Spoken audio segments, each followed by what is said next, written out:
organizers that I was actually not invited, I was informed, and I did not have a conference agenda, which is what I want to tell the conference organizers. It's a real laudable idea, but it is just prudent that you send us the agenda, we go through it before we come to the conference. You know, I mean, that is a proper participation, and then we'll all say things correctly. I want to be very thankful to the organizers of this conference, because I mean, from 2000 and from 1996, it has been my desire, wish, for us to have a color conference, and that was when Pa Abu Nkrumah was there at the Bluefields Hotel, because I saw it all happening, and it is still happening. The issues we have in Kono has never been about the development of Kono. It has always circled around persons, people, and that personality. And this is what one speaker here said today. Why don't we give ourselves issues? Why don't we give ourselves programs? So that our political leaders will perform.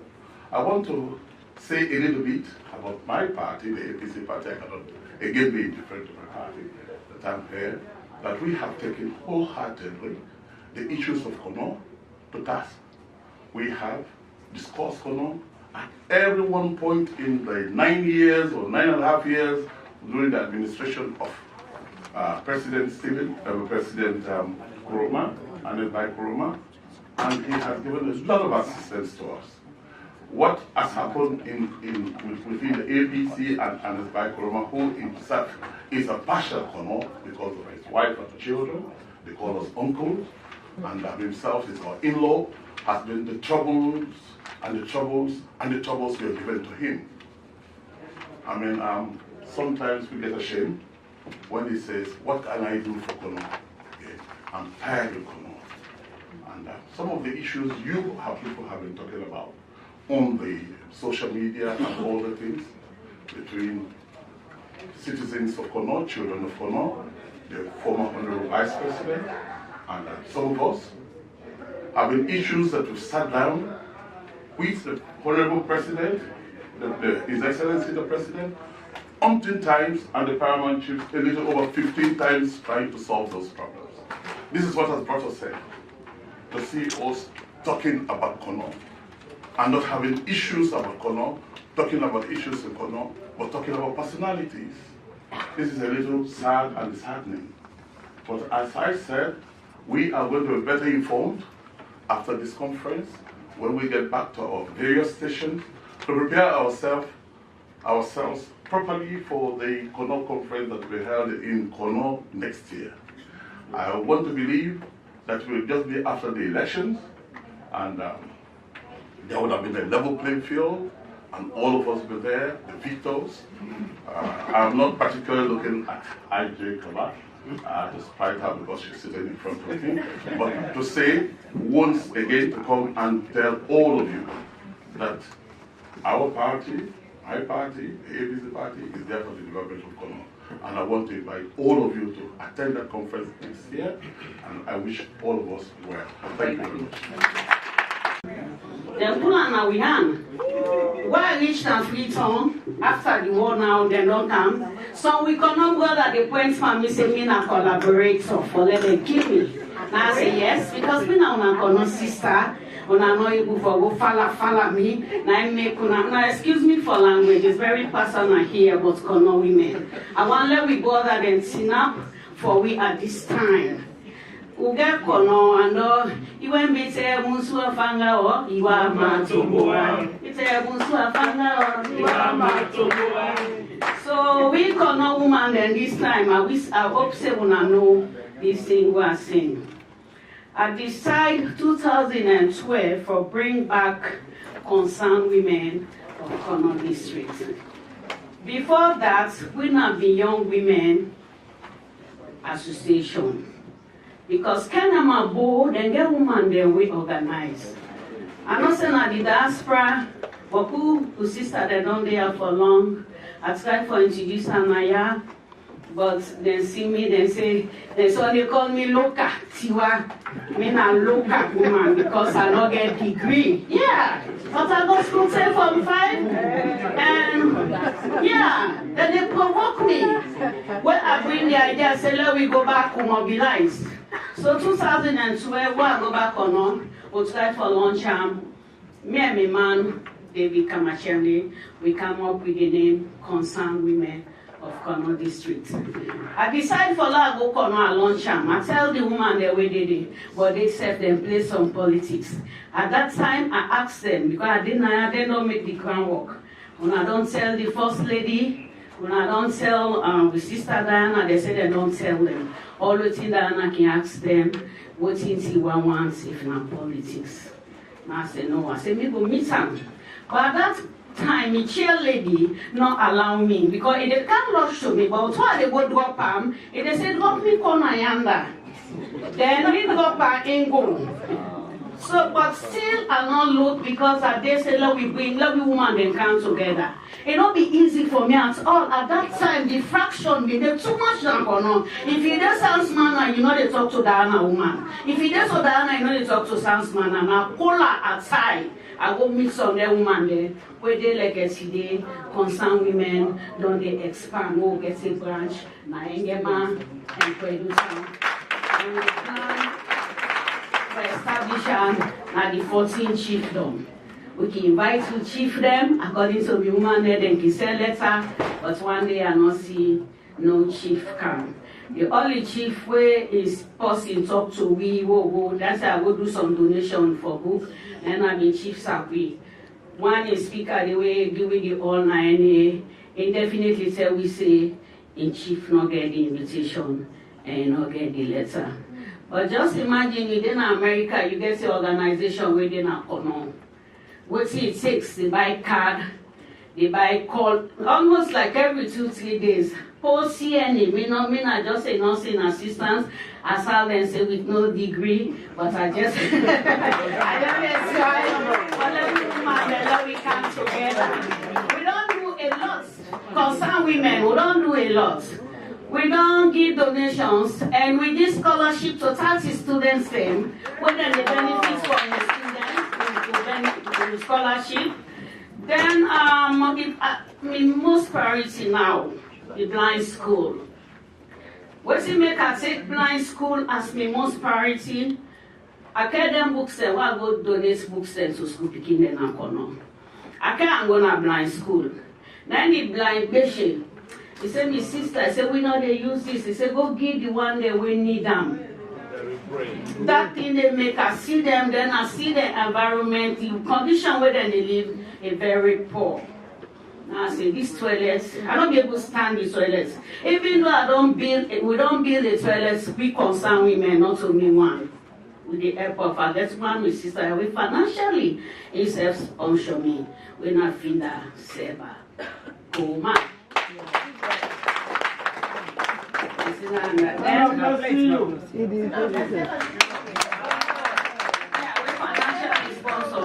I know you will build the toilet to the standard really well the ones, but it better pass outside in there.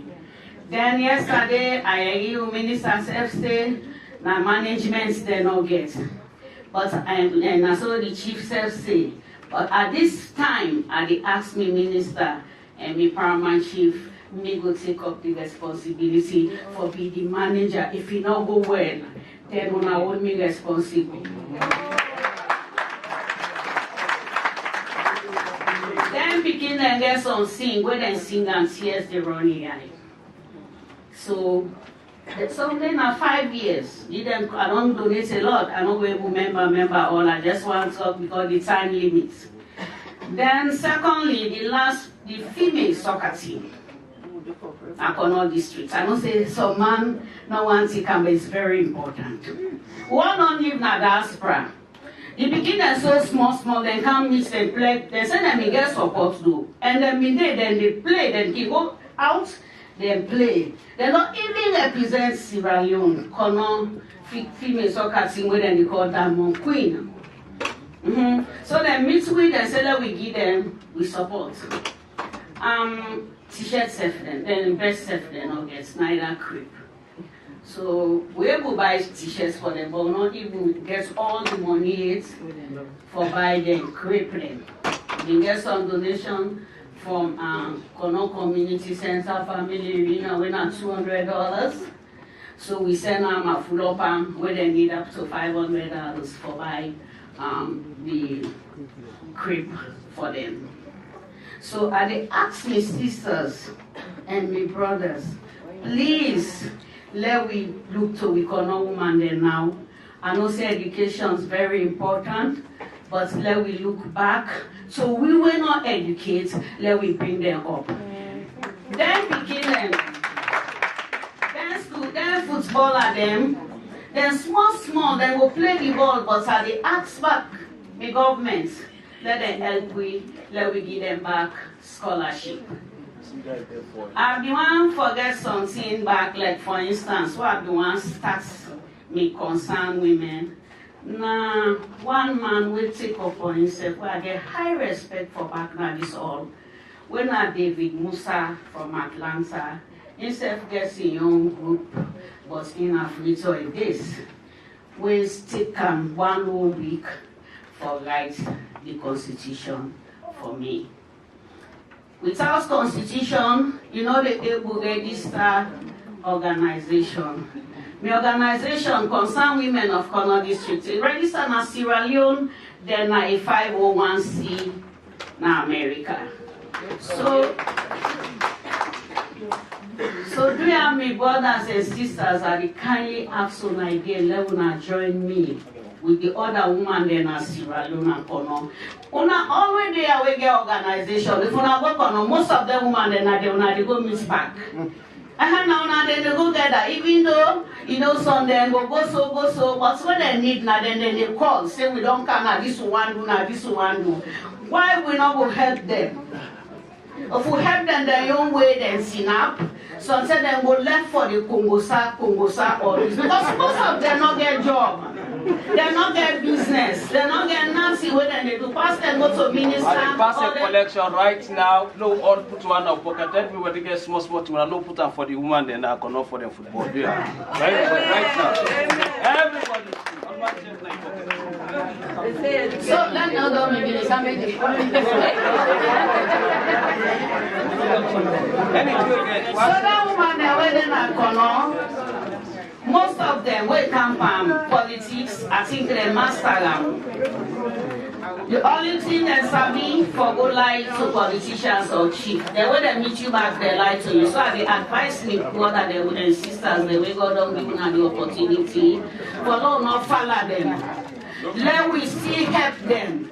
Because if you say poor pass mark, better not the day, now lie no more. When don't clean, this not engage. I don't say ask for engage them. I they find them difficult, but at least I don't reach a time now where some don't they aware they know what's in their wants and what's in their no wants. So once again, Mr.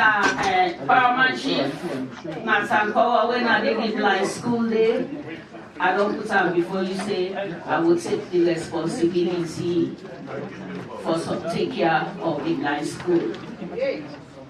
If blind school not go before, meet Iwakefala, let them put me in jail. Everybody, blind school not some paradise, on a million regime. Meet they will start sit down so now put me in jail. So for real. Because these children are blind, they're not see. Amen. So I tell you now, thank you, I Kaba, Madam Minister, Paramount Chiefs, Ambassadors, we are that we have to sister them. They really need it. I know say a lot they go on, but they need it. And thank you for the organizers then at this Kono conference. Will give me this podium. Because at the see something they don't want member they post me meeting. Some man they complain say they full up with place, but all is about Kono women. And then they see their sisters and then they see their mama them. But they don't want to see another 400. They know they help me at all. The diaspora brothers they wanna help me me now, let me help the sister there. They really need it. Thank you all. I'll speak for you. Alright? Because we're speaking from the heart. Everything we would do, me and Zai now, we do from the heart. Because now we experience waiting we to go through on a daily basis. Now the organization that we did in the diaspora as a women. Okay? I just want all the women that are at the house to stand up. Please. Team up. And give yourself a tap in the back for the amazing work for you to do.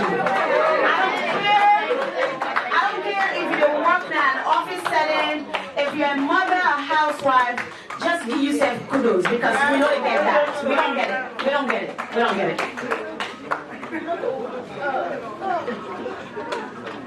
We're trying to play a song here. But anyway.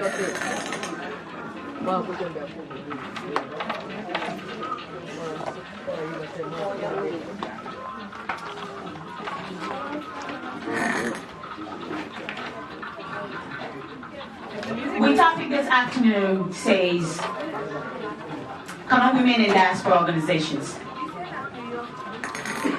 Please, I know almost every topic people that don't talk about here,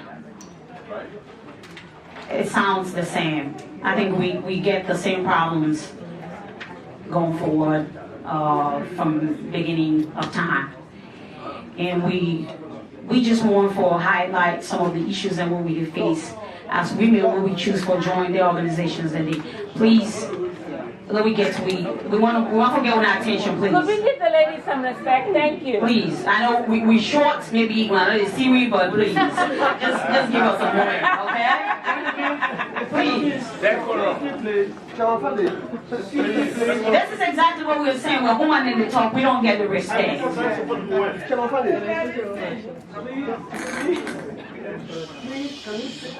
Thank you. Like I said, we try to highlight some of the problems that we face as women, ladies, when we want to be part of organizations and the diaspora. I think these are problems where not just for the diaspora, it go way back before some of we even show up on this earth. Mina Aisita Fenda Mwade Sangba. I'm one of the Sangbas from Tombodu. My father is Sa Sangba. He lives in Simbakoro. My mother passed away a couple of years ago. I'm the oldest. The older girl that went to university. The older child. We go to university in our family. I'm proud. But we come back. I come to America, not really not my choice, but because I got married to a kissy guy. Not that you kissy man, not that really special. But I got here and I got kids. With children, I put myself through school. It's rough. I get full-time school. I'm a full-time mom. I'm a housewife. I'm not a maid, but I serve. I did everything. I did fix the issues in Sierra Leone. I did fix the issues in my home. I did get 4 hours of sleep every day, but I'm still standing. And there are a lot of times I don't feel like I can do it because nobody says you're doing a great job. Not even the husband's boyfriend, whatever it is. They don't say you're doing a great job. You're there, you're there. And that's just how it's supposed to be. Why? Because tradition says so. One of the challenges what we face as women that we want to be part of these organizations. The man, them no offense, that we're not trying to put you guys under the bus or make you look bad. It's just that we're not given the same opportunities in leadership. Some of you don't really think we could be ministers. We could be president. Because why? We're educated. And because a woman is educated, so what? We don't become fitty when we express how we feel. I face that personally. I begin to get more. Anything they come on and more than just big book. They don't let them culture. Yeah, I go to school, but I still speak my Kono. I'm a Bondo girl. Who can I sabi sheka? Don't want it. That's right. That's right. But that's who I am. Okay? And I'm damn proud of that. When we want to get leadership role in organizations, we become part of the demographic. When we get a bunch of kids, or we're not married, waiting and they say, I'm a kayabo. I ain't gonna be a kayabo. There you go. My soon to be next husband. I don't know if that's gonna happen. God help you. Okay? One of the problems with the fence, somebody said, Miss I just said yesterday, we don't get role models. We don't have people that we can go and talk to as women. We don't get anybody we would look up to. When I was growing up, I was partly raised by a grandfather, S.C. Johnny. I'm pretty sure everybody know. He raised me. When I was living in NDMC, I thought that was a life. Because I had it all until October 23rd. When we get attacked by rebel. I was in Kono, I was in Freetown to the end of the war. Unless I tell you my story, you will never know. I've seen it all. I've seen it all. I've slept with dead bodies. I walked the whole Yonibana. The last place where I walked before I come to America, now Yile. I didn't crossfire 24/7. These are people, they're not Kono people having they serve. But I did it. Because I don't be one for letting them call me a refugee in Guinea. Not that the people that we go there against any offense against them. I just wanted to stay home. Somebody got to help our people. So nobody ought to tell me how to be a woman. I've seen it all. And I can tell you I can do more than a man can do. Trust me, I could be 5'2". They are great women. Not Kono organizations. We out here. They are amazing, phenomenal, educated and non-educated women where they do an amazing job. Some of us, not that we're not on WhatsApp, we're on WhatsApp, they see everything where they go on. We just choose to read and exercise what we need to exercise on the other side. I don't have to be all over the place. But trust me, we're doing a great job behind the scenes. And I can tell you, if it is not women like us, Dr. Forma, myself, and Zaina, whether I give you credit or not, y'all not go deny right now. Do we get a credit? Yes. Sometimes no. I got somebody quit me out 6:45 this morning to cuss me out about how we do the conference. But it's okay because it comes with the territory. Oh no, it's good. It is good, and I like that. For me, a constructive criticism is not something where I had to be negative about. It makes me better. Right. I had to learn from you. And so when I don't belong to APC or SLPP, that does not mean me loyalty to anybody. Our focus is we just want to build up young people. I want to be able to pick up the phone and say, Auntie Agnes, how do I go about this? I want to be able to send an email to Miss IJ and say, give me an experience about this. I want to be with role models. I want to be with mentors. I'm a 44-year-old woman and I'm looking damn good.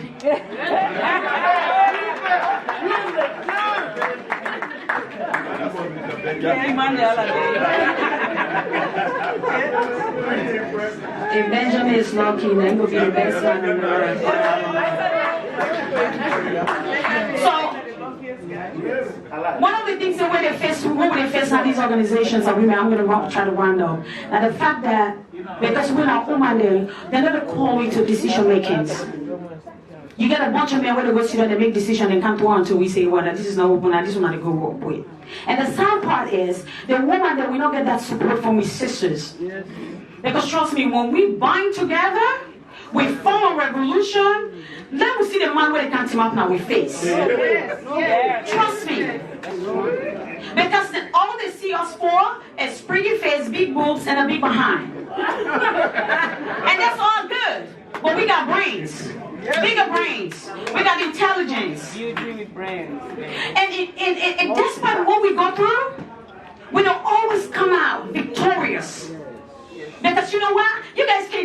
pressure. The men cannot take the pressure.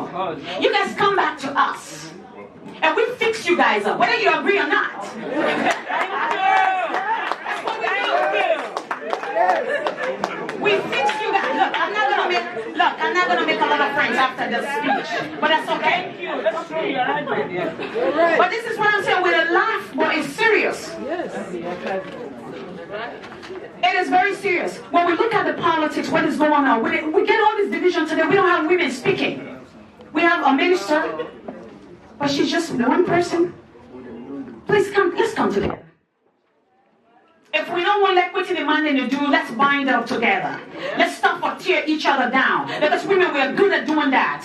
I don't care what designer clothes you're wearing. I don't give a damn what that means. But let's come together. Bring your issues on the table. You cannot be in the dark and begin to criticize what I'm doing.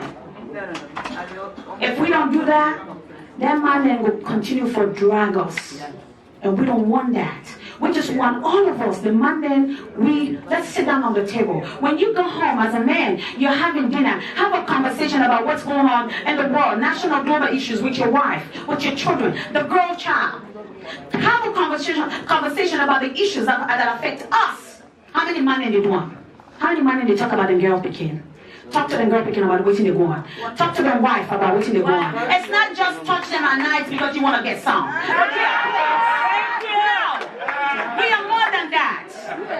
Okay, I'm sorry. Thank you. On that note, going forward, all we want, join us. Let the revolution begin today. When we leave here, let the passion not die. Let's call one another. Let's create a network. Let's bring our issues on the table. Because the reality is, if we don't take our issues, the man then will just listen and then nod. How many times did you talk to them in sleep? Please, let's join networks. Call me. Let's connect with other people. And let we take with life and with issues, and the issues will affect sale, the issues will affect Kono. I'm going to say this. Now, woman in there for fix Kono, whether y'all like it or not. Because without us, there's no way out. All right? Okay, so this is the reflection. I'm done. This is a reflection. I'm lucky for leaving the world. I'm not lucky. Dr. Fwambai, Ms. IJ, Ms. Dan, Minister Dan, Konomani, and all the amazing women that were there today. We are all lucky for live a life where we planned and not live. My mother was not educated. She was never educated. But she taught me a life lesson. All right? She was just a housewife. Had kids. Go farm. She was working for Prospecting, NDMC. That's all she did until she died. I live in a better world now. I got all the resources to make it better. That is the luck wagon. So please, join us. Let our differences therefore continue. That's a realistic life. But let not distract us for what makes us us. And for the issue that we are ahead of us. Because after all this, the people in Kono give a damn about the fight we get at the diaspora. They just care about how am I going to pay for my picking school fee tomorrow? What am I going to put on the table tomorrow? That's what they care about. They don't care about your English. They don't care about your phonetics. They don't care about your PhD, your degree. They just care about what's tomorrow for us. So please, think about this. When I pray, if you don't want to be part of the politics, don't be part of the politics, but be part of the process. Just be part of the process. That's all we ask. And if I reach out to you, not bang the phone for me. Please. Not tell me how they call you and you don't call me back because the convention don't know the conference number. All right? Because if I see you not calling, I'm going to call you out. That's just what I do. So thank you all. God bless you for being here. I'll see you tonight. I'll still get tickets there for me dance. Yeah, I got to come. All right? Thanks. Bless we all, let God give us long life and well-being. Let God bless we home. Let God bring peace, prosperity, love, and happiness within with the Kono people. I'm too sorry that I don't get enough time for talk, but I guess so many important things that were going for talk about. I wish I would have get some time. Anim Shekukake, I'm the founder and the president of the Yengama organization, which we have a branch here. We get in London, we get in Freetown, and we get in Yengama. And Mina the man go in grab Komonaya, go to Philadelphia, meet my brother Ganaman, Shekuba Koitale, and influence them to form the Kono Union of Philadelphia. And Nami make them form Kono Union in New York. Because I will try to get branches in every state in this country. We Kono people there. We all know one that did it.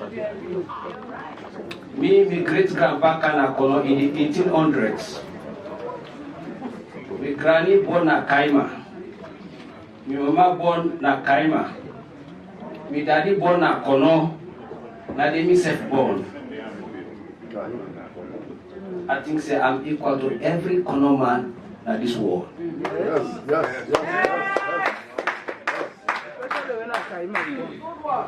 I grew up for knowing Kono then as my uncle then, as my auntie then. The Betuas, the Fasukus, the Sonsiamas, when I will Kaima holiday during the 70s.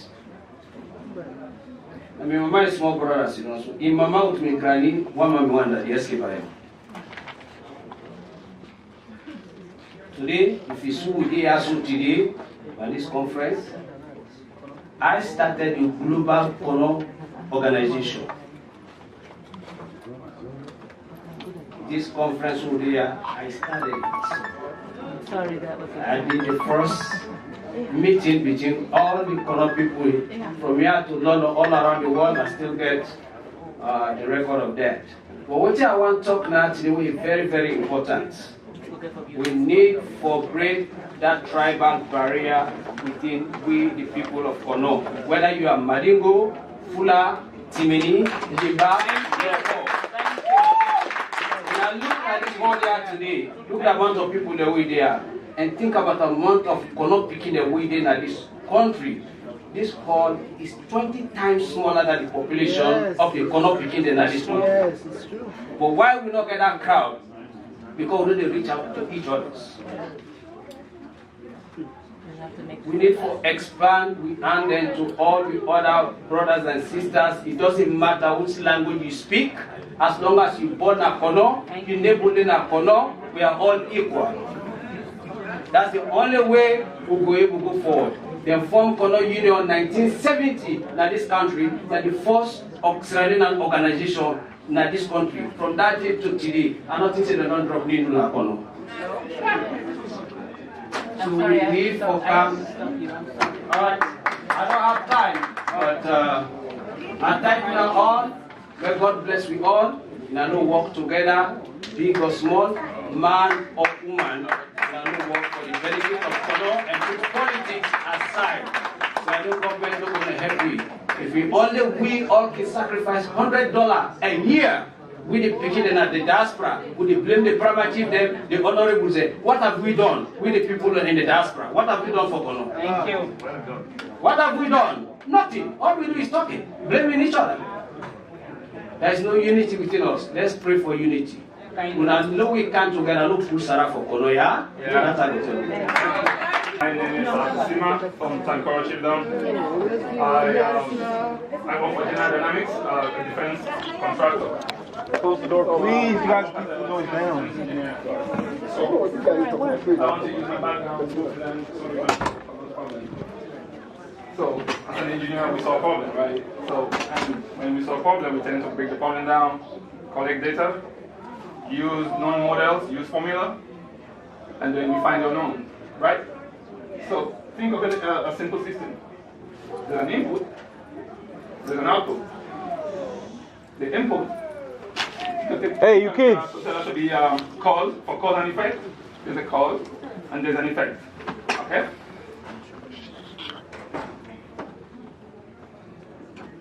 Alright.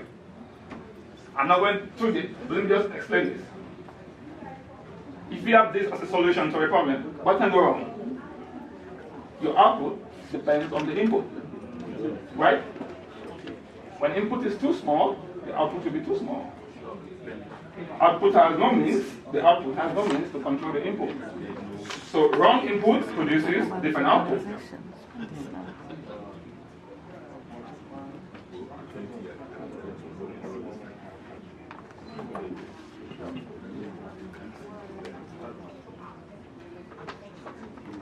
All right. So take Kono to be a physical system. Systems work based on well-defined principles, right? So Kono, if Kono is a physical system, Kono should work based on well-defined principles. Kono should take in an input, policies, and then respond with an aggregate output. That's the observed development for Kono. So let's take a look at the input and the output. The input we are talking here about is governmental service policies towards Kono since 1961 to current. The observed development. Now, I'll leave out the 153 years of British colonial rule. Okay? Let's focus on 1961 to present. All right. But because of the inherent weakness in the system failed us. Why? Our dependence on the government for socio-economic development, right? We solely depend on the government. The government does little or nothing for Kono. That's true. Many little officials in government don't know their job or don't care about us. We have no means or no mechanism in place to control government policies towards our district. So what do we do?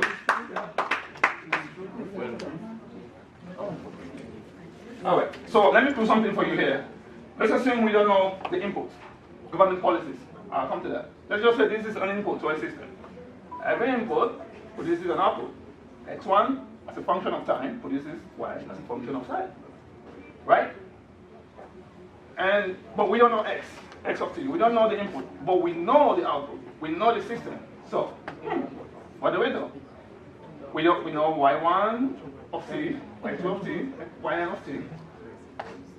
And we know that Y1 of T was produced by X1 of T, and so on and so forth, right? We only have a few seconds. Yeah, I'm almost done. Just give me a minute, please. All right. So what do? We try to find the difference between the different outputs, right? We find the difference between Y1 and Y2. So we try to find the difference between the outputs. We found out that there's no difference, right? We found out there's no difference between the different outputs. Therefore, all the outputs are the same. And there's a popular quote, actually not a law, a popular quote by Albert Einstein, doing the same thing over and over again and expecting different results. It's insanity, right? So meaning all the different input we thought we had,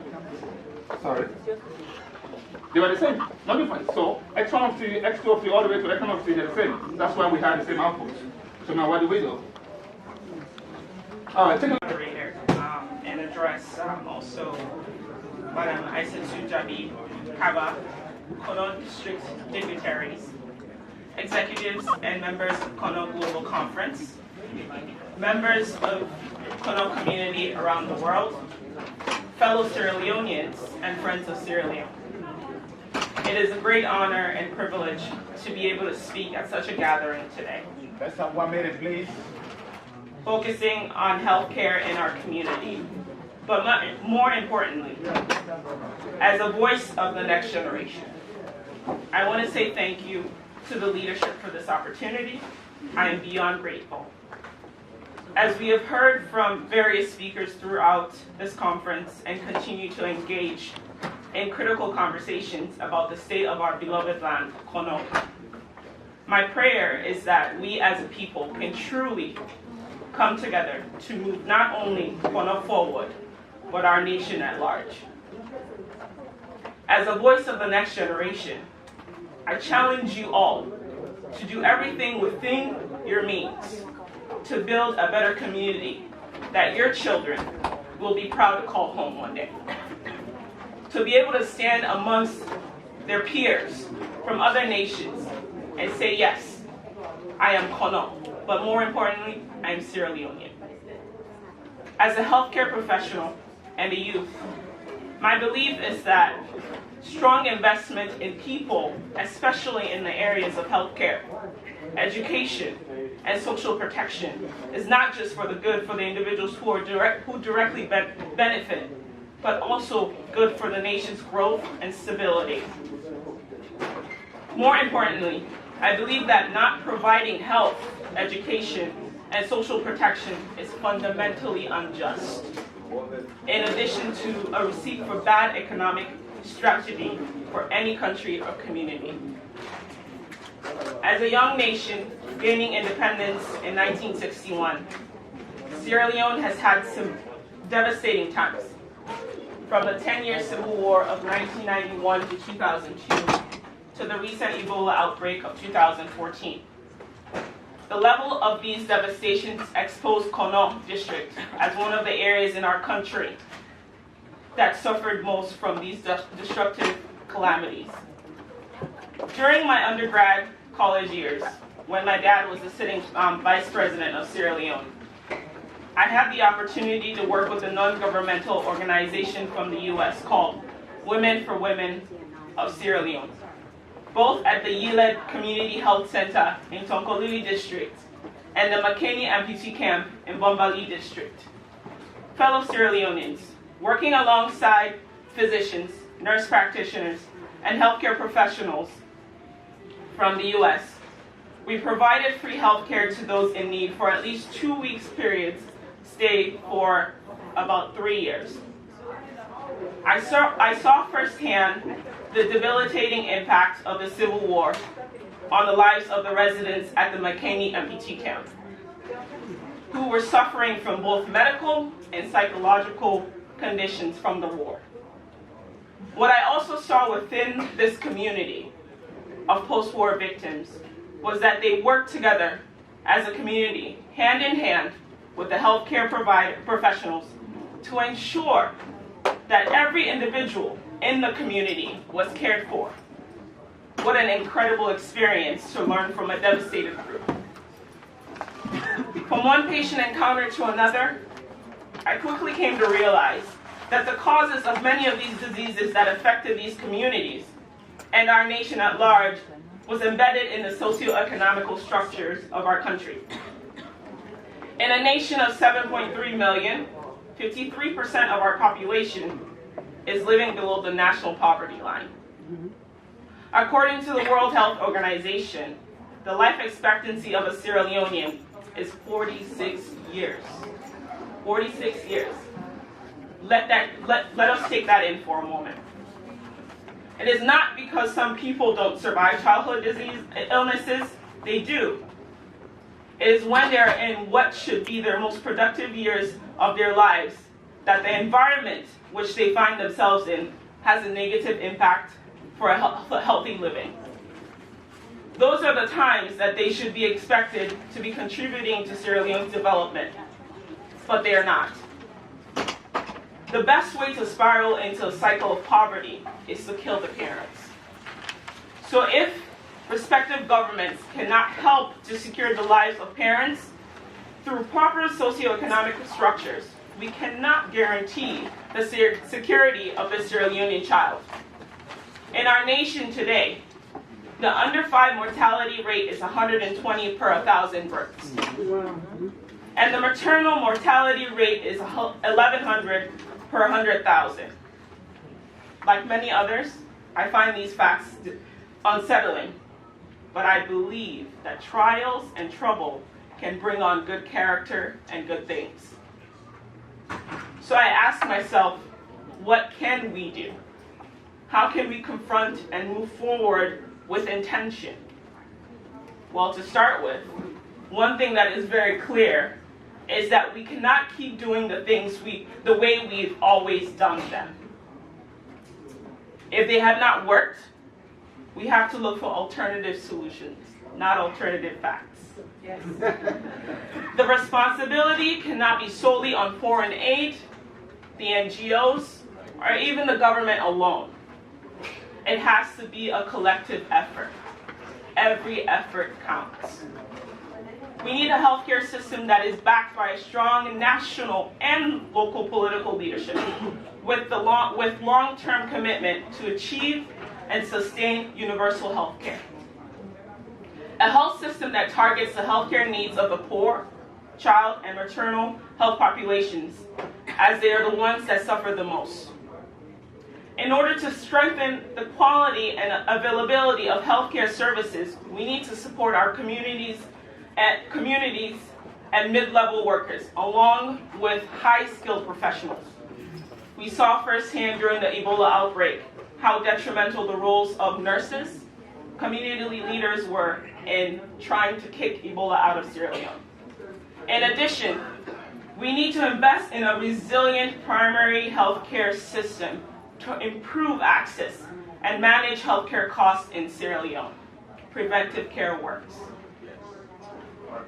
Madam Moderator, fellow Sierra Leoneans, permit me to draw your attention to the healthcare system of Rwanda as an example of a promising healthcare system. Rwanda is a country that was struck by a genocide that left nearly 800,000 people dead. But today, the people of Rwanda have rewritten their history for the last 2 decades and continue to do so. For the past 15 years, Rwanda has built a nearly universal healthcare system that covers more than 90% of their population. By the way, their population is around 11 million. They have increased access to healthcare for all. The system is financed by tax revenue, foreign aid, and voluntary premium scaled by income. Recent studies have shown that Rwandans see a doctor almost twice a year compared to once every 4 years in 1999. Their life expectancy is now 64 years. Yeah. And 97% of Rwandans are vaccinated against diphtheria, measles, polio, rubella, among others. Their infant mortality rate in 2015 is down to 31 per 1,000 births. While the healthcare system of Rwanda and other advanced nations may not be perfect, I urge us all to examine these systems and take from them what works and build a better place to call home. Let it not be a death sentence because one finds themselves sick and living or visiting Sierra Leone. It is our duty, not only as Kono descendants, but as Sierra Leoneans, to persevere through the uncertainties and differences and work tirelessly to find solutions to our motherland. I end with saying, Konomokwe, Nadenkwe. Thank you very much. To all my brothers and sisters here, I bring you greetings of peace. My name is Fatima Wahab, and I'm a daughter of Kono. I grew up in Kono. Well, this whole thing, we were supposed to have 2 speakers from Ansaru, somebody to talk about the school, and my sister had asked me to talk on education. So now I'm going to try to see, because of another change, we did not get him to talk on Ansaru. So every opportunity that I get, I will interject, Ansaru into it. So my topic here is education, equal rights on equal access to education. And I see this as an intellectual enslavement of women in Sierra Leone. So we are talking about Kono, but the global problem for Sierra Leoneans is the same for Kono. But when I talk about any issue that affects women in Sierra Leone, I want you to just think of it 10 times worse for the women of Kono. Because everything that happens in Sierra Leone is worse for Kono. Every calamity that comes to Sierra Leone is worse for Kono. So I'm going to talk on, Sierra Leone, but I want you to just imagine the whole thing 10 times worse. So education has been recognized as a fundamental human right all over the world. So there are international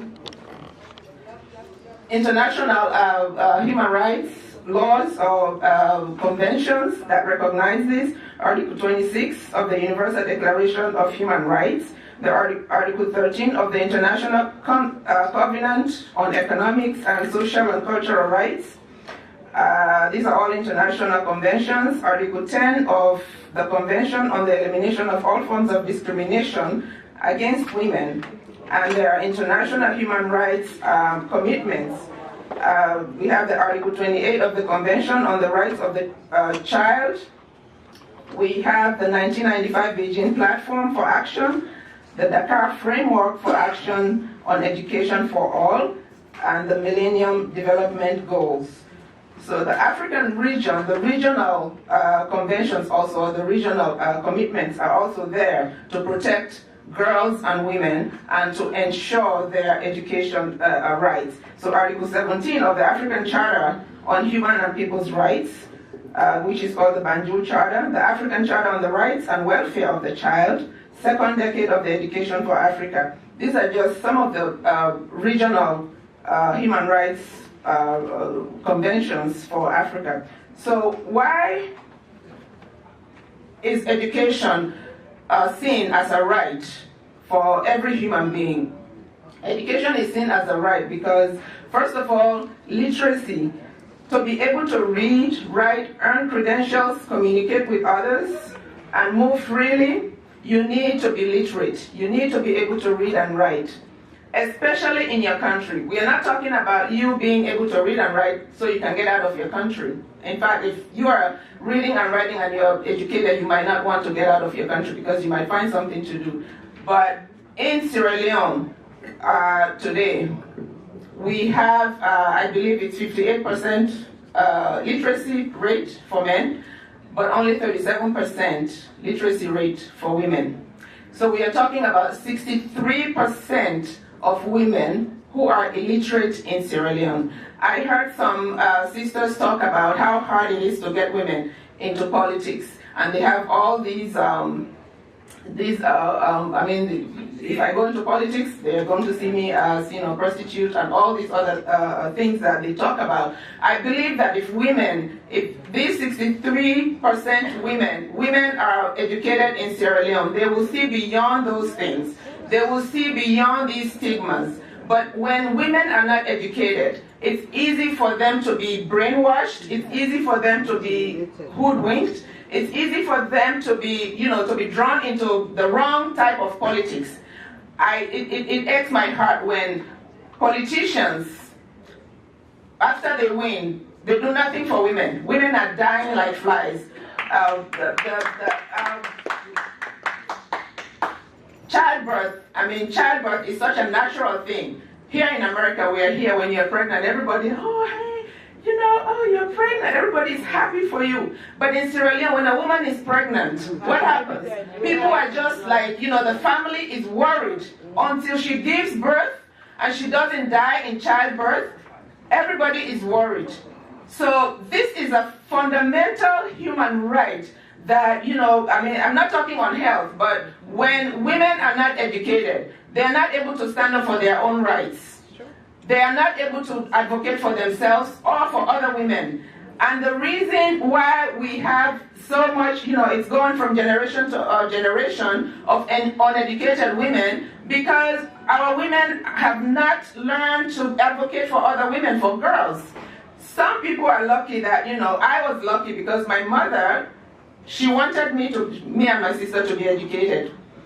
My father wanted me to be educated also, but he wanted me only to be educated in the Islamic way. So I had these two people who wanted, because, he thought that going to Western, school would corrupt me or deviate me from the religion. And my mother, she wanted me to be educated. I asked her recently, I said, Mama, why did you insist so much that we should go to school? She said, people were saying, your children are beautiful, and I was afraid that you grow up and people will say, you're beautiful, but you're empty-headed. Wow. This is a woman who does not have an education, but she had it in her mind that I want my daughters to be educated. So she did everything she could do. She fought my father. of course, my father was not against my education, because when he's home, I would only go to the kitchen if my father is not home. He made a rule in the house that I should not go to the kitchen. When he's home, it's about me and him, tutoring me and studying. He said I should not go into the kitchen. So when he was home, my mother would only get me to go to the kitchen as punishment. So going to the kitchen was punishment for me. But today, when you go to Sierra Leone, girls as young as 5 years old are sent on errands. This is where they're getting raped. This is where they're getting abused and killed. I mean, all sorts of things are happening to girls. Girls are not being protected today. So we need to look into that and see what we, as a people, what are our values? Do we value education? If we value education, we should be doing the things that we need to do to educate the girls. But in our society, I know very well that you are more valued when you're married. If you say I'm going to school, that is not something that people, I'm working on my PhD now. I'm somebody that I went to UNC Girls School, class 6, my father said enough, you should not continue. I have to continue the Quranic studies, but I cannot continue in, English school. So luckily for me, he used to travel a lot, so he left town. I think he was in Senegal for like a year, and Ansarul Islamic Secondary School opened. And I walked in there and I said I want to be enrolled, because they were saying that they are taking students who have not taken the common entrance. Because I left UNC Girls in class 6, I did not take common entrance. So, they said, okay, we are giving exams, can you take the exam? I said, yes, I'll take the exam. I took the exam and I passed. So I entered, Ansarul Islamic Secondary School. So Ansarul Islamic Secondary School is an example of people that come together and see that, the children need to be educated. And these two men, Alhaji Sajalu Ba, may God be pleased with him, and Alhaji Chuto Jallo, they put their money into building that school so that the children that they were seeing, because as we all know, Kwedu in the 60s, 70s, even 80s, was packed with foreigners, immigrants. And most of them were there thinking that they should not send their children to school. But when a school was built by 2 immigrants, they were encouraged. So Ansarul Islamic School became the school that most foreigner students went to. So I am a beneficiary of that, even though I only went for like a couple of years and then I was uprooted and given into arranged marriage. But here I am today. When I got here, I said, I have to do this. I have to get an education. That's the only thing I know how to do. Because all my life, that's all I was doing, sitting there reading, either reading the Quran or, my father tutoring me in other things. That's all I know how to do. I don't know how to hold a marriage. So I have to do what I need to do. So today I'm doing my PhD in education leadership. And I want what I do to have an impact on Kono particularly, and Sierra Leone in general. So when a woman does not have education, she does not have freedom. You don't have freedom when you don't have education. It's an illusion. There are women in Sierra Leone who do not have education. They can hardly move around. Or they are moving around, they are trying to do business, they are trying to do things, but they're manipulated because, they don't have the education to make, to help them to maneuver those things. So the unequal access, given all these international conventions and given all the, the legal, I forgot to tell you about the Sierra Leone, in Sierra Leone. And this is why we need to look at our values. The Constitution does not give the human right to education as the international and regional conventions give everybody, every human being. Sierra Leone Constitution only recognizes it as a policy to make education equal to all, to all. But it's not a law. But then there has been, other laws that have been put in place. Education law have been put in place, but these are not being enforced. So what is a law on paper when it's not being enforced?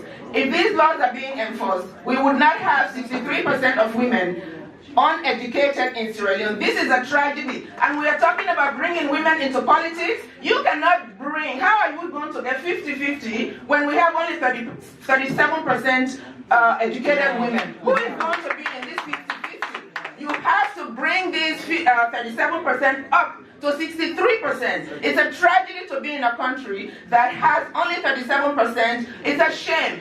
These, I know we have, our leaders here. This is not personal to anybody. But anybody who is in leadership today in Sierra Leone, you should not show your face anywhere and say, I come from Sierra Leone and the women in Sierra Leone are only 37% educated. You should be ashamed of that. So what are the barriers to education? One of the barriers, first of all, is that the government, the recommendation is that all government should spend at least 4% of their GDP. Sierra Leone government only spends 2.8%. So the government has no willingness, no political will to help the children of Sierra Leone be educated.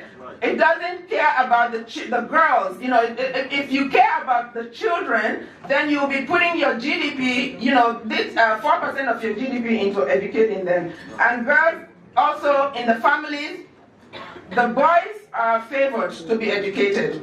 When the family does not have much, the girl will be the one selling in the market so that the brothers can go to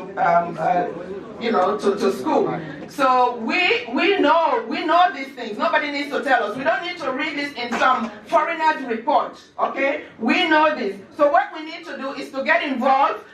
If you are in Sierra Leone or you go to Sierra Leone and you're seeing these girls selling, I do this, I go and ask them, are you in school? No. You need to get involved from the family level. When I go, my mother, she just takes everybody into the house. Every time I go, I have to enroll kids into school. Luckily we have a program that we put, we give scholarship to girls. So every time I go, I say, Mama, this time, please don't bring any more girls here. Because I cannot come here and find girls here, sitting here, they're, underage and they're not in school. So I have to spend my money to do that. So with the equal rights on equal access, we need to get involved. So who are the stakeholders? I hear a lot of complaints about, ministers. For me, ministers are not stakeholders. They are stakeholders. Let's get this straight, okay? Ministers are not stakeholders, they are stakeholders. They are holding the stick for the president. They only work for the president. They don't work for the people. Who are working for the people? So the first level here are stakeholders are the parents. They need to make sure in every family that the girls are in school. Regardless, if you have to go ask somebody, my mother used to ask her brothers because, my husband doesn't want my girls to go to school. She said, I am so happy that you girls, you never disappointed. Every time somebody paid your tuition, you brought good results. So they were happy to. So you go and ask for somebody to help you pay your children's tuition. Don't say, I don't have money. You have money to do other things. You should have money to educate your girls. And the next is the community. And the community includes us also. When you go on visits, or if you don't live in Sierra Leone, you go. Look around, observe, and see what is going on with these girls. Don't ignore it because it's not your family. We are talking about a country that is going down fast. If we don't educate our women, we don't educate the girls and bring the women up to par, this Sierra Leone, somebody said earlier that it's going to take women to save Sierra Leone. We cannot save Sierra Leone if we are not educated. So you need to pay attention to that. 1 minute. And the next is the local authorities and the members of parliament, and then the president. So we need to go down this list and bring our case to the president. The ministers are not going to do that for us. So I want to leave you here, they're rushing me. So I want to leave you here with a 4-letter word. It's not bad. Peace, which is what brought us here, right? We are all talking about peace here. So I thought I should do something that you can remember. So for what you should take away from here, the PEACE stands for pay attention to the issues that are causing barriers for girls' education. Engage stakeholders. These paramount chiefs, I know when somebody gets leadership in Sierra Leone, they become like somebody that you can't even go near. No, they are working for us. They are working for the people. Go and talk to them, just like we are free here to talk to our congressmen. Apply your skills, talents, and resources to support girls' education. Commit to become an advocate for girls' education. Educate others about the repercussions of illiteracy among women in Sierra Leone. Because without an educated large number of women, Sierra Leone is not going anywhere. We are going down fast, and we need to bring back our country. Thank you. It's possible. We've heard different speakers. The emphasis is laid on educating our children. Yes, the girls suffered a lot, but the boys too, they are lagging behind. So we are helping these kids to at least get basic education. And I don't want the men to downplay it. Believe me, if you have an educated woman, that woman will help you bring to the table and to even make you good and successful. Women are good at that. But they can only do that when they can read and write. And believe me, educated women can do so much to make you men look big. For instance, to help with the children's homework. Most of the time the men are busy. The women have to be there to do the children's little homeworks and things like that. That makes the husband look good when your children succeed. How can they, help? With simple 1 + 1 or 4 × 4 if they cannot read and write. Their children will bring their homeworks or their report cards. If they can read, they can tell how well their children did in school. You see, so education, it is very, very crucial. And the children of Kono, we challenge them that if they read the books,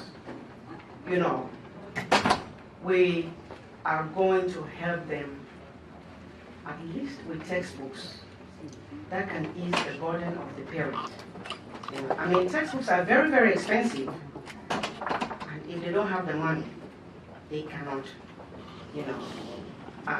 afford, to buy it for their children. But this, is a help. Imagine, you don't have to buy textbooks for your children. You can use that money, to do something else for them. So, the spelling competition was born as a result of these books. And I can tell you, these children, they know so much because they have been reading, because we challenge them. We are giving you these books for free. All you can do for us is to read the books. And they have proved, that they are doing it. Some of them, the teachers or the principals, the headmasters, they have made some small library. It's not, conducive, but at least they have a place to keep their books. Wherein, in their free times, the children can go in the library and read the books. And last year, November, I was blessed to, witness the first spelling competition, which, those are the pictures. And the lady, this possible. We've heard different speakers. The emphasis is laid on educating our children. Yes, the girls suffered a lot, but the boys too, they are lagging behind. So we are helping these kids to at least get basic education. And I don't want the men to downplay it.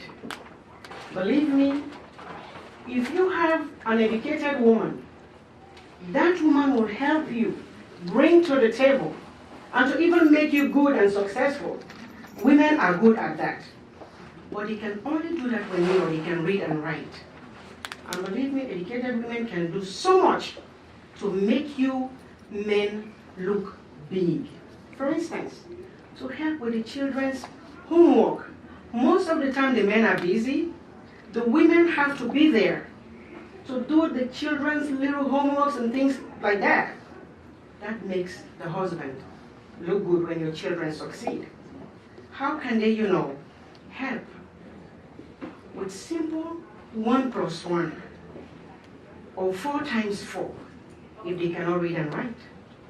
Their children will bring their homeworks or their report cards. If they can read, they can tell how well their children did in school. You see, so education, it is very, very crucial. And the children of Kono, we challenge them that if they read the books,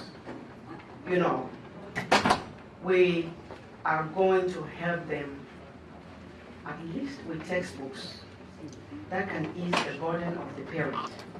You know, I mean, textbooks are very, very expensive, and if they don't have the money, they cannot, you know, afford, you know, to buy it for their children. But this, you know, is a help. Imagine, you know, you don't have to buy textbooks for your children. You can use that money, you know, to do something else for them. So, the spelling competition was born as a result of these books. And I can tell you, these children, they know so much because they have been reading, because we challenge them. We are giving you these books for free. All you can do for us is to read the books. And they have proved, you know, that they are doing it. Some of them, you know, the teachers or the principals, the headmasters, they have made some small library. It's not, you know, conducive, but at least they have a place to keep their books. Wherein, you know, in their free times, the children can go in the library and read the books. And last year, November, I was blessed to, you know, witness the first spelling competition, which, you know, those are the pictures. And the lady, and he wasn't pleased about the educational system of the country in Kono.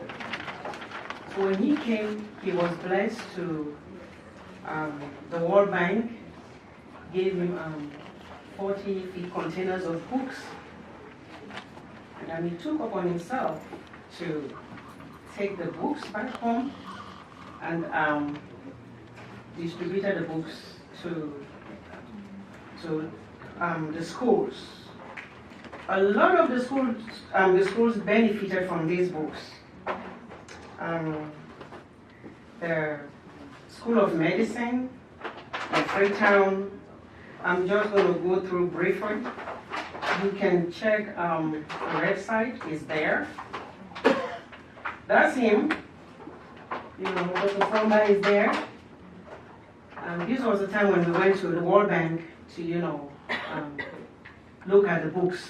Everything was itemized. The names of the schools were there, you know, on every box. So, this was when the books, you know, were, you know, collected. And that's him over there with some of our chiefs, while, you know, he was distributing the books in these schools. I have so many pictures to show, but because of time, I'm just going to show a few. And Lone Star was, you know, benefited. Bo, McKinney, I mean, really a lot, almost all of the schools in Freetown, I mean, in Kono district. And then the spelling bee, I mean, the spelling competition was born because we wanted children to you know, utilize the books. And some of the schools, they don't even have, you know, libraries. And they were forced, you know, to make small rooms to keep the books. Most people who were chief of staff were like, in fact, 99% were military personnel. I was the only civilian that was the chief of staff. And I'm going to skip so many things, but at least let's have a picture of what happened there. This is the outline of what I'm going to talk about. Demographic data, most of us know the demography. It's assuming me 532,000, 846, this is debated. And for the chiefdoms, sections, wards, constituencies, and there's only one referral hospital there with 86 PHUs.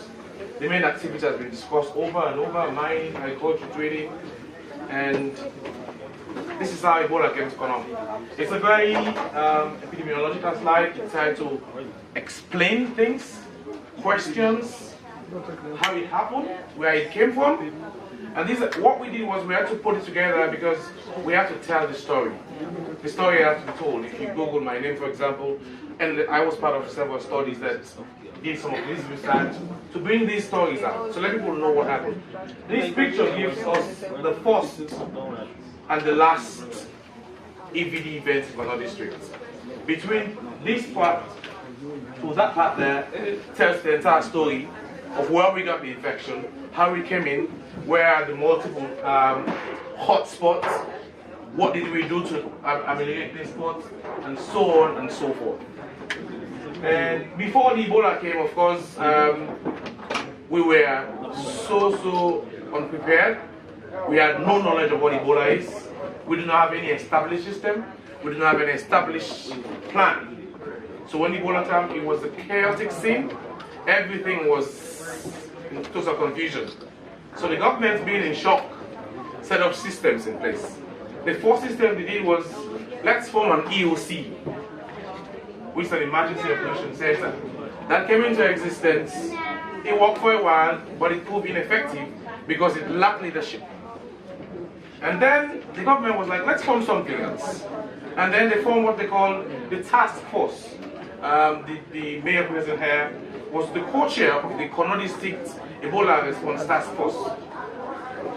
There are so many arguments where so much, those of us who were in the EOC felt we know everything. People that were part of the task force had all the powers. We clashed a lot. And government was like, let's cancel everything. Let's form something different. And government formed what they called the Ebola Response Center. There was a headquarters called the NARC, and at every district, there are every sub-center called the DARCs. That was a representation of not only technical people like us, EOC people, but also leadership, and also the military component, and other sectors. And that was what went well. For Kono District, we had our first case on July 31st. July 30th, our first case was someone who went to attend a funeral in Kenema. It's very normal. People bathe corpse and everything. She went there and came back, and the mayor being very abreast with what happened there was also witness to that. Famata Pombo came, she became sick. We took her, put her in an ambulance, sent her to Kenema. She died there. Second case came, was somebody that was not that Laminko Oma there, but there's a Laminko Oma there that came. He was a mechanic, not you, sir. He came, he was a mechanic, he got infected, and through Gendema Fei, came inside. Oh, sorry, well, okay. Well, there was one thing I want to throw light on that was totally ignored. Something happened during the Ebola that was never spoken about, or probably thrown out in a different light. During the Ebola, we had one very peculiar case where, because of politics, they're going to issues are going to come out of it. But one peculiar case came out. That was the case of case number 5. This case led to a rebellion. This case led to chaos.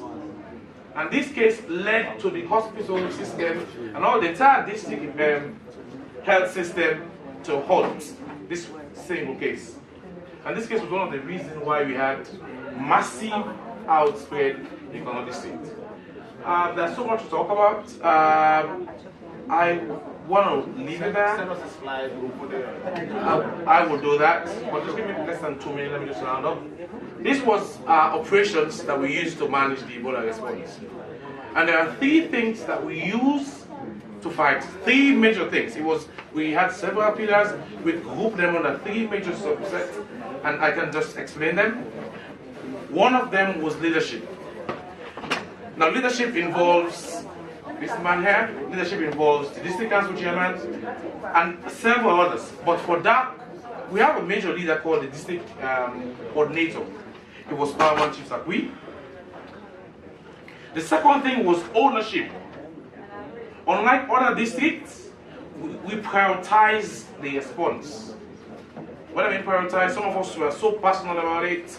There comes a time my mom and my dad, I went home and I met them there, and they said, "Son, stop being a doctor." That was when doctors were dying. They said, "Stop being a doctor." I was like, "What do you mean? Just stop being a doctor. Just forget about everything. We pay the fee, we pay the bills, we provide. Stop being a doctor." And that was, it was something very emotional. We own the fight. These were Kono young people taking part in burial teams. Kono young people leading the fight. Kono women standing up. Kono chiefs standing up. Mayor standing up. District Council chairman standing up. Because we took it much more personal. The third thing was partnership. These were the three key pillars that we built our response on. The partnership, we had multiple INGOs and NGOs, and these were World Vision, WHO, PIH, and everything. I bought these pictures, so I want to share some of them. These are the warriors. Not me being a doctor, but these young people, burial team members, were the warriors. They were the warriors. Let us don't forget them in our prayers. These people were driven out of their homes. These were the warriors. Thank you very much.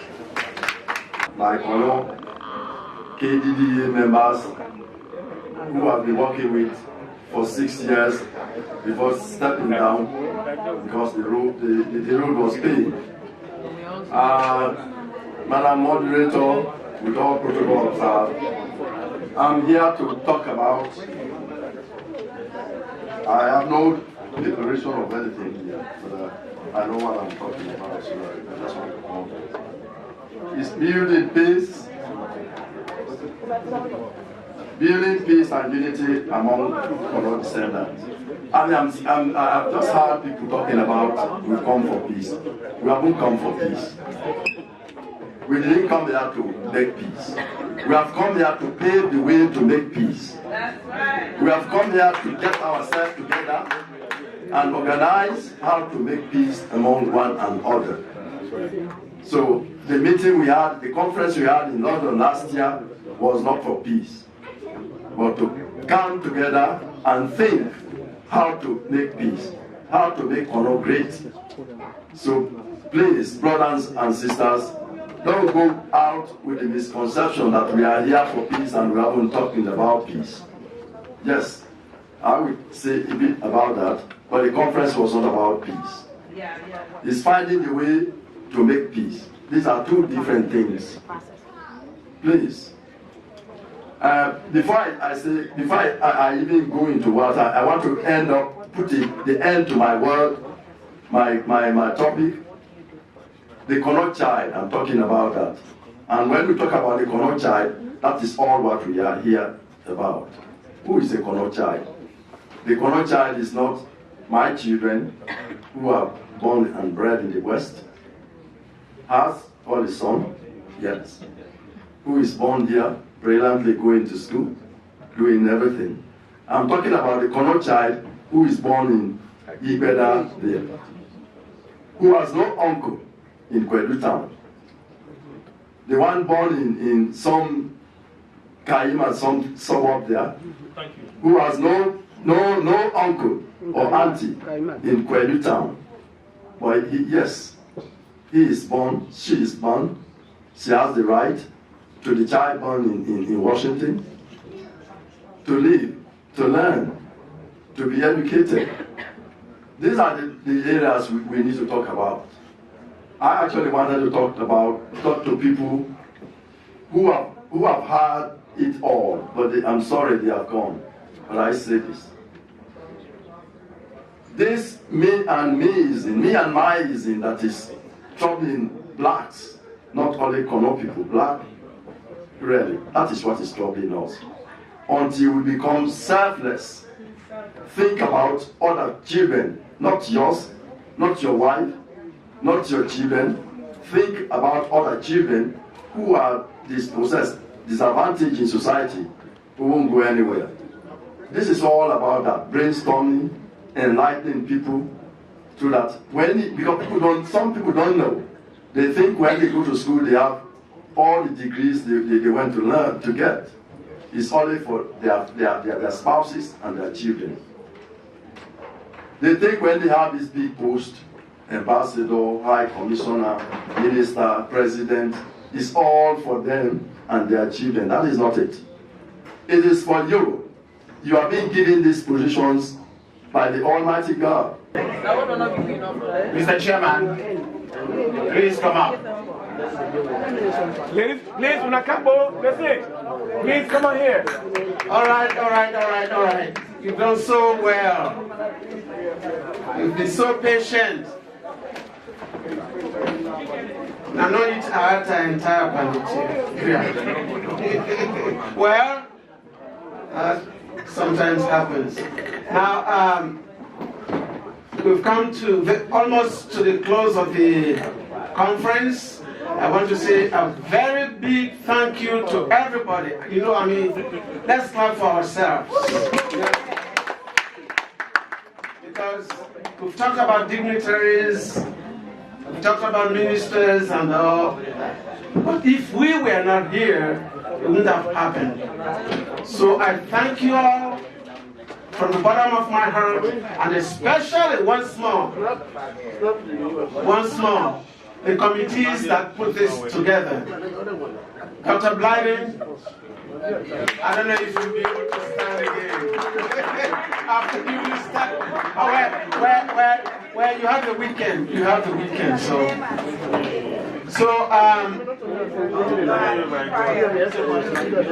Okay, guys. 1 minute, please. Just a minute. I'm sorry. I mean, I know we are all tired now, but now what we want to do at this point, after every convention or conference, we do have a report. Now, from the get-go, from the very beginning of this, I said I don't want it to turn to a talk show. It's not another Donald Trump show. So if we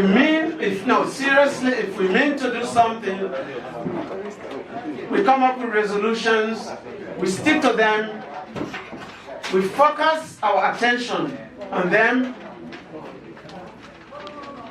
I mark projects, and then we work.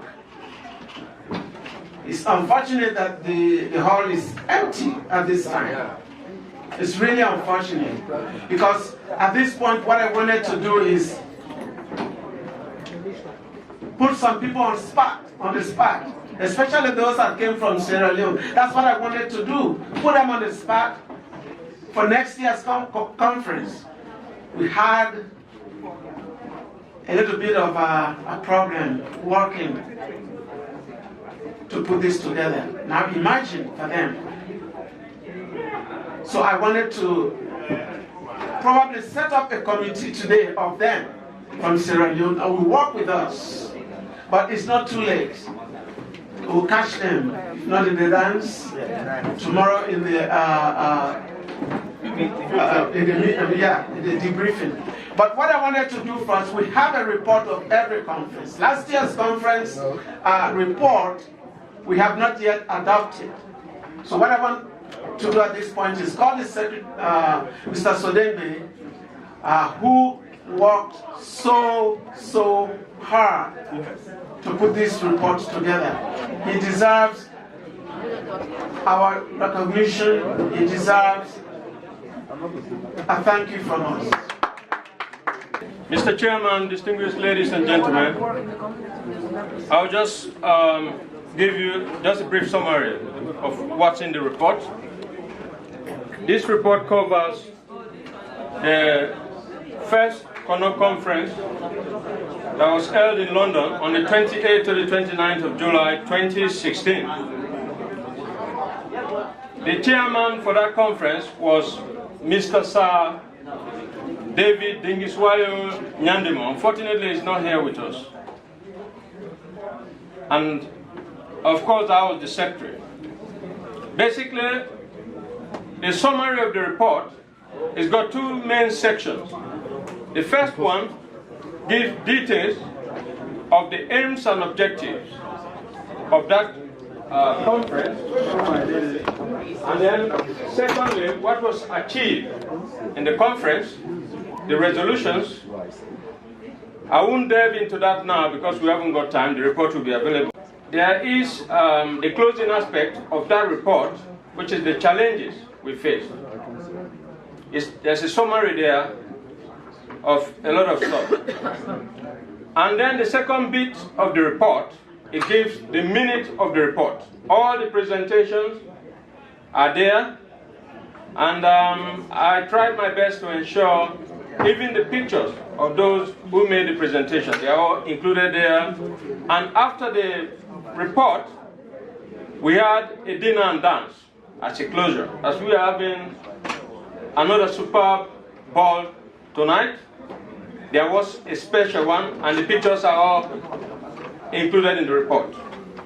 So on behalf of the organizing team of the first CONOP conference 2016 in London, UK, I present this report to the House.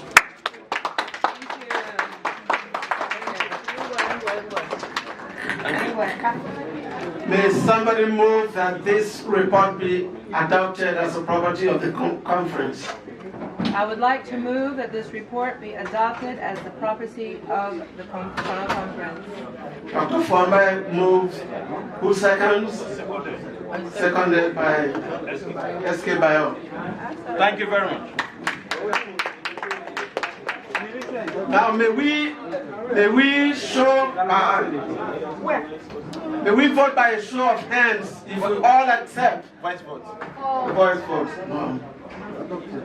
Adopted. Yeah. That we adopt it as a property of the CONOP conference. Say yay. Yay. And the nays?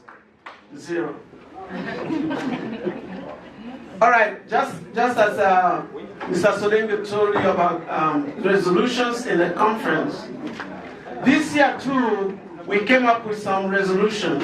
Remember how we broke out into the different groups, where we know a lot was said in the groups, but just by way of summary, we came up with some resolutions in the 4 different groups. So I will just briefly read through the resolutions. We adopt them. They are going to be part of this year's conference report. I'll start with the Secretariat. And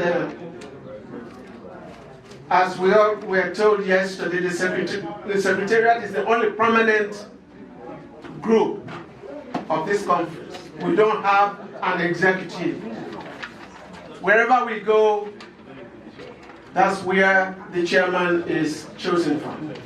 But the Secretariat stays intact. So that's the real working group. There we create the subcommittees for us to work with. So here is what they resolved. First, to organize the CONOP Conference Secretariat to include the Council of Chiefs in the CONOP District. Number 2, they nominated Mr. Ayoni Sodenga to be chairman of the CONOP Conference Secretariat.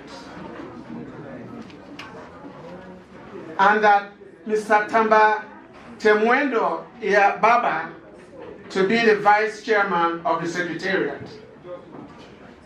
Mrs. Elizabeth Nganga Tondone is the secretary of the Secretariat. Let's understand what that means. Whenever they meet, she takes their minutes. Whatever they discuss, she takes a minute and they meet before they communicate it to us. She announced meetings. She announces meetings and all that, yeah. Then, number 3, and this is very crucial, the Secretariat to organize monthly meetings until closer to the event. Now, we had a big problem with this, and a lot of people came at the end of the conference where we didn't know about it. I'm sorry, a lot of people are not here again today that this is being announced. But there is one good thing.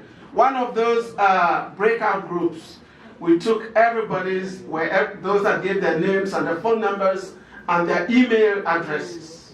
We are going to create a database so that everybody we try to reach everybody. Yeah. So when we call those meetings, I know how many general meetings I chaired to come to, to organize this conference. And I know how skimpy the attendance always was. But when it comes to the end, when it's time to come here, everybody says, well, I didn't know about it. So please, when they call us, when they announce these meetings, let us participate. And finally, they said the secretariat to lead in selection of the next host, which means, well, I don't know. We know the conference is going to be in Konon, but who is going to host it? That's what they mean. Then the outreach and communication team, they resolved that they would create a phone bank, create a World Wide Web, WhatsApp, Facebook, Telegram. Then to register the Konon conference, open a bank account, incorporate the Konon conference as a movement, not another organization like we have been advised here. We don't need another one. We have too many of them. Then to apply for a tax exempt status for the Konon conference. For the Peace and Reconciliation Committee, here is what they resolved. To work with one another in peace and unity, stop criticizing each other, revisit our past mistakes, and use it as a lesson to avoid future mistakes. Establish a communication forum as a way to facilitate peace processes. To reach out to one another within and outside the community and engage in dialogue. Identify the root cause of conflict among members of our community, address it with fairness, backed by moral ethics, for goodness sake, our traditional values, and above all, respect for each other, especially for our elders. Konon Konofa, also, Moichinamai. Moichinamai. That goes on quite a bit. Yeah, you don't insult your elders. Yes. Each and every one of us should stand up in our own little way for peace and unity. When addressing conflict in our community, we have to be sincere about what we say and what we do. We should and must not be distracted or shy away from the line of peace. What we are doing here today is a start, and we should continue the process with a positive attitude. Finally, we should have respect for one another, engage in positive communication, and be tolerant to one another. So that's from the Peace and Reconciliation. Now finally, from the projects group led by Mr. Tondela. 1, to complete visibility studies by the 1st of, they even put a timeline on it, by the 1st of February 2018 under the following categories of project areas. 1, empowering of the peripheral health units by identifying the worst peripheral health units across the 14 chiefdoms of Kono District. Wow. By the 1st of February. And now, please, ladies and gentlemen, when they say project committee or this, they are proposing this to us as a community. It's not on them alone to do it. So let's get it clear. We ask them to come up with proposals. It's for us to implement these proposals, not just them. I'm sorry, can you repeat the proposal? The proposal is to complete visibility studies. Feasibility studies, okay. Yeah. Number 2, that was the first area, the project area. The second project area is the installation of mechanized water wells across the 14 chiefdoms of Kono district.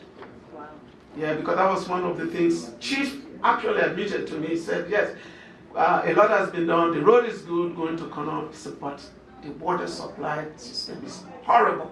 The chief told me that. So here is something we can participate in. Number 3. Excuse me, do you mean the road from Freetown to Kono? Yeah. It's okay. It's already done now? And number 3, to re-establish the Yikuma outing activities for annual reunions, balls, and fundraising activities. That's great. Yikuma, that I was was there on Easter Day. Easter. Yeah. How is the beach? Still going? The beach is good, but the road is very horrible. Well, that's where we stand. And finally, the fourth project category, to support the educational system by establishing scholarship and apprenticeship schemes across Kono through council.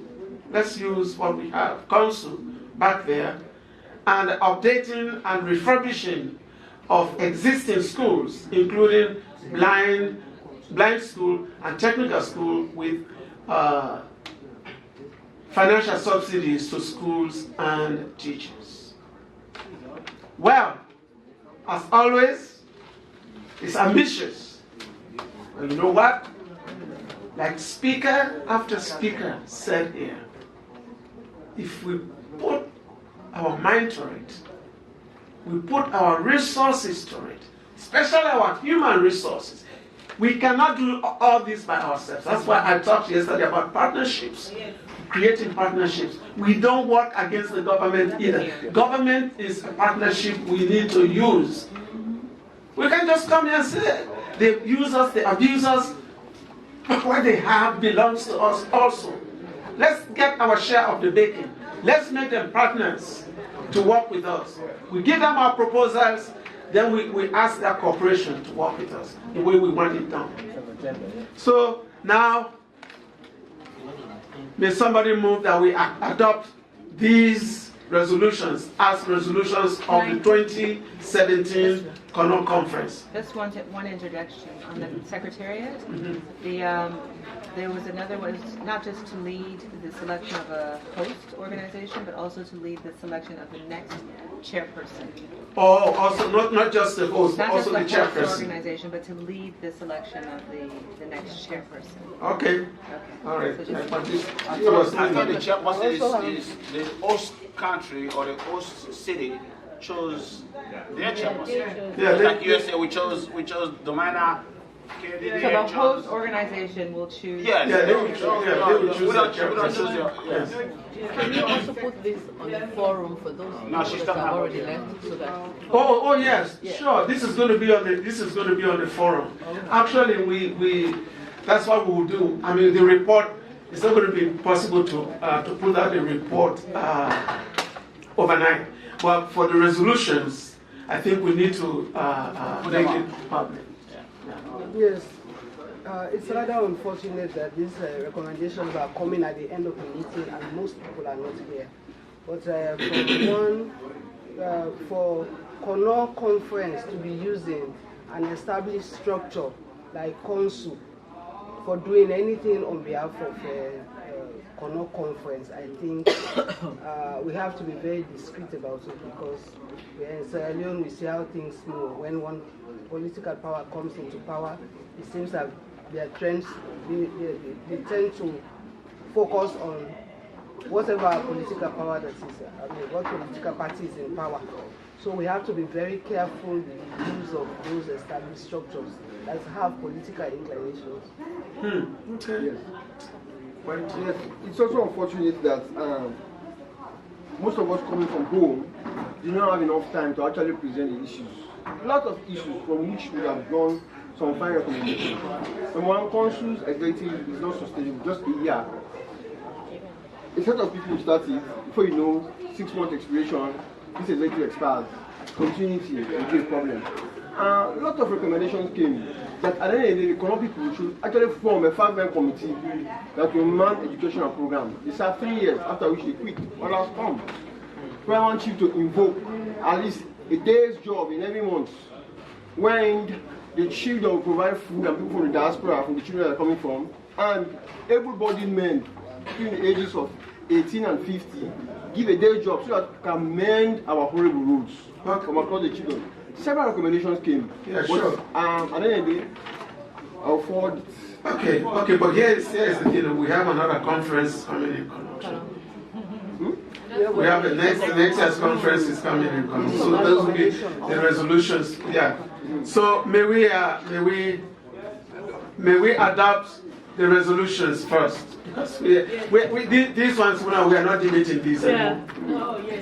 We worked on that, yeah. No, we are not there. These are the ones we agreed on in the different breakout groups.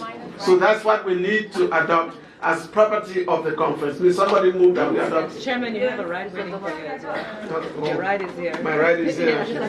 Yeah. No. I'll talk to you about it. Yeah. Sure. Yes.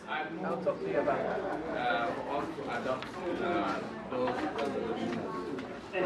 Any second then? Your number is benefit.